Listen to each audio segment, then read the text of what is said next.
Kembali bersama kami di IDX Versation Closing. Pemirsa, Ketua Dewan Ekonomi Nasional Luhut Binsar Panjaitan mengusulkan agar pemerintah tidak lagi menyediakan BBM subsidi di tahun 2027 mendatang.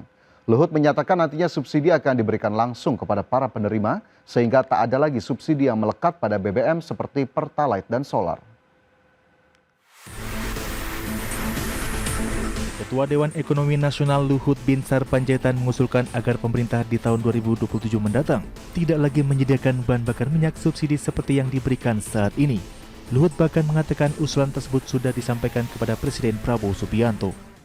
Because at the end, ladies and gentlemen, I was thinking, I told the President about this, maybe within 2 years' time we can go to one price. No more subsidy to the material.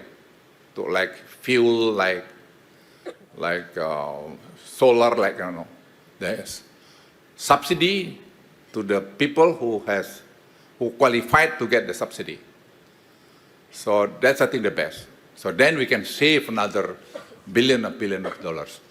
So this is I think rely on technology.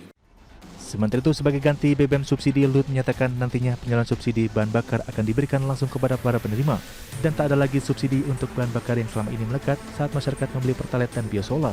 Menurut Luhut, dengan skema peralihan subsidi tersebut, maka pemerintah bisa menghemat hingga triliunan rupiah. Tim Liputan IDX News. Ya, pemirsa, ex-Menteri Koordinator Bidang Kemaritiman dan Investasi Luhut Binsar Panjaitan menyampaikan wacana penghapusan BBM subsidi. Ini ia sebut telah disampaikan kepada Presiden Prabowo Subianto. Ya, dengan penghapusan BBM subsidi, Luhut berharap pemerintah dapat menerapkan bahan bakar satu harga. Luhut pun menjelaskan salah satu alasan mengapa BBM subsidi akan dihapus di 2 tahun mendatang, di mana kebijakan tersebut akan diambil karena penyaluran atau distribusi BBM subsidi seringkali tidak tepat sasaran. Jika BBM subsidi benar-benar dihapus, Luhut mengatakan pemerintah akan menyalurkan subsidi secara langsung kepada perorangan atau kelompok yang berhak menerima. Dengan demikian, alokasi subsidi menjadi lebih tepat sasaran karena tidak disalurkan dalam bentuk barang maupun komoditas. Luhut juga mengklaim bahwa skema subsidi secara langsung dapat menghemat anggaran negara hingga miliaran dolar Amerika Serikat atau triliunan rupiah. Luhut pun menjelaskan pemerintah akan memakai artificial intelligence atau AI untuk membantu distribusi subsidi agar lebih tepat sasaran. Dan terkait BBM satu harga sendiri, sebelumnya Badan Pengatur Hilir Minyak dan Gas Bumi mengungkapkan bahwa pemerintah sudah menyelesaikan seluruh target pembangunan untuk penyalur program BBM satu harga sebanyak 583 penyalur. Ya, sementara itu pemirsa, terkait usulan penghapusan BBM subsidi, Komisi 12 DPR RI pun buka suara. Lantas seperti apa tanggapan Komisi 12 mengenai hal ini? Berikut informasinya. Wakil Ketua Komisi 12 DPR RI Bambang Haryadi membantah adanya penghapusan BBM subsidi dan menegaskan bahwa penghapusan subsidi harus mendapat persetujuan dari DPR. Pernyataan tersebut merespons bergulirnya isu penghapusan BBM bersubsidi.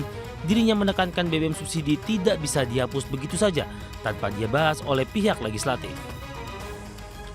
Meski demikian, dirinya membenarkan Presiden Prabowo Subianto menginginkan subsidi BBM tepat sasaran, sehingga diperlukan pembenahan dalam penyaluran BBM subsidi tersebut.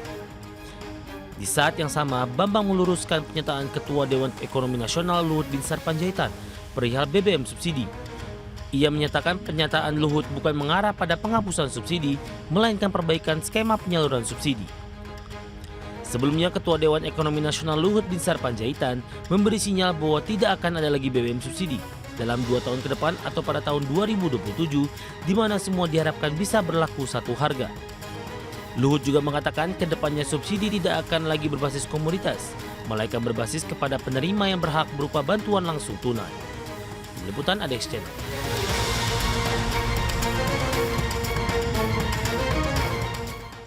Ya, masih seputar BBM subsidi, pemirsa, di mana juru bicara Dewan Ekonomi Nasional Jody Mahardi memberikan klarifikasi terkait pernyataan Ketua Dewan Ekonomi Nasional Luhut Binsar Panjaitan mengenai rencana penghapusan subsidi BBM. Jody mengatakan sampai saat ini belum ada keputusan yang diambil terkait perubahan skema subsidi BBM. Ya, penegasan ini untuk mematahkan informasi yang beredar bahwa subsidi BBM akan dihapus di tahun 2027. Ia menyebut penyaluran subsidi tepat sasaran ini penting karena mekanisme subsidi BBM saat ini banyak dinikmati oleh kelompok masyarakat yang mampu.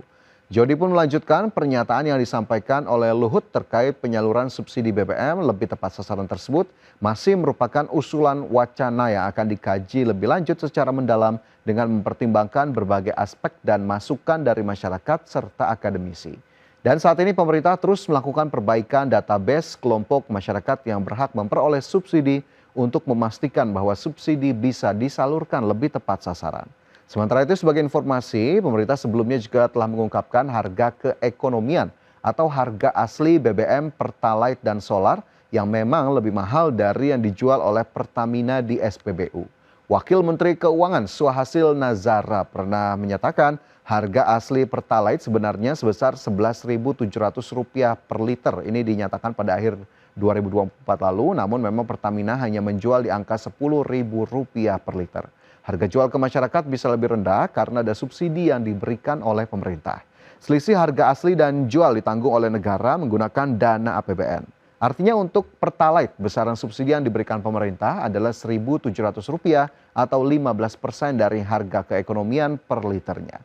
Dan sepanjang 2024 biaya subsidi yang digelontorkan pemerintah mencapai Rp56,1 triliun dari 157,4 juta kendaraan yang membeli Pertalite.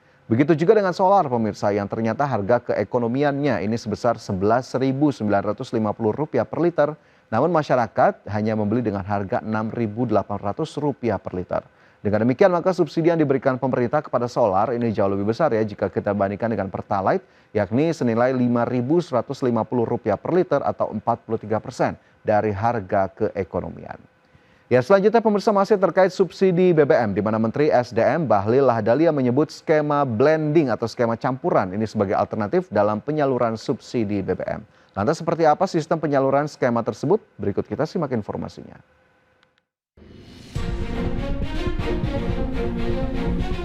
Menteri Energi dan Sumber Daya Mineral Bahlil Lahadalia menyampaikan bahwa skema blending atau campuran untuk subsidi bahan bakar minyak menjadi alternatif yang paling memungkinkan untuk diterapkan.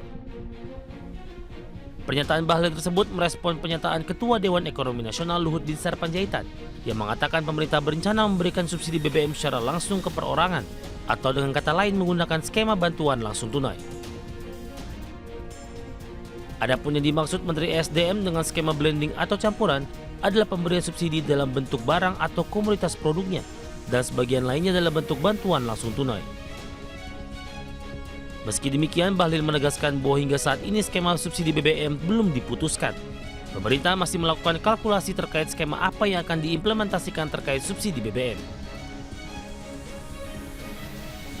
Sementara itu, sebelumnya Ketua Dewan Ekonomi Nasional Luhut Binsar Panjaitan mengatakan kedepannya subsidi tidak lagi berbasis komoditas, melainkan berbasis kepada penerima berupa bantuan langsung tunai. Luhut mengaku sudah menyampaikan hal tersebut ke Presiden Prabowo Subianto. Dengan begitu, pemerintah dinilai bisa menghemat anggaran negara hingga triliunan rupiah. Tim Liputan ADX Channel.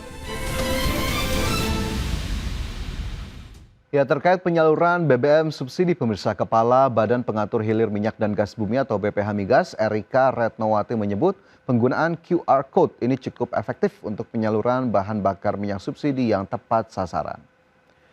Kepala BPH Migas mengungkapkan hal tersebut terbukti dari data yang menunjukkan terjadi penurunan konsumsi BBM subsidi, terutama jenis BBM tertentu atau solar pada pertengahan tahun 2022 hingga 2023. Namun ia mengakui bahwa masih ada sejumlah penyimpangan dalam distribusi BBM bersubsidi di berbagai wilayah di Indonesia, seperti pembelian berulang dengan QR Code yang berbeda-beda di sebuah mobil dan truk.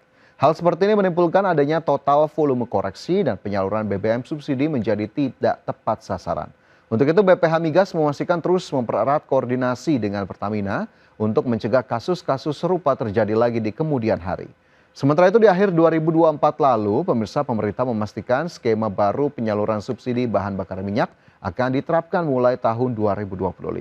Namun ekonom sekaligus Direktur Selyos Bima Yudhistira mengingatkan pentingnya untuk memastikan skema ini berjalan dengan baik, terutama terkait mekanisme dan sinkronisasi data.